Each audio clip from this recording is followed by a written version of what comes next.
hei uma ma hian an hal tran dawn ni thlam var an tih kha thlam hi mak khop mai hei upa zakopa thlam ani a an chhung ko hi dam lo vek mai hei hian thlam var chu kan an hal tran dawn ni a upa te du lo thil an tih kha ni a ratu a khan om to hei voin ni a chu zol khuwa hian an ron om ve hi mak kan ti khop mai hei a hmuna kan su en chianga kan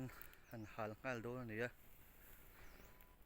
so khu ve luk luk to a chhunga engmah bungrua kan la chhuak lo a hei a pawn an pane kha kan an la chhuak kut lai mi kha kan an dah that sak ani a hian rala khi thlam dang te chu a chul ruk mai hei chu var vo mai a mak khop mai hei tu pathil du lo hei hal pa hi section YMA president leader kha ni a silent puya section leader yang hala ni a hei al ngal par mai a al thadu don khop mai hei hei khu kha luk to mai ni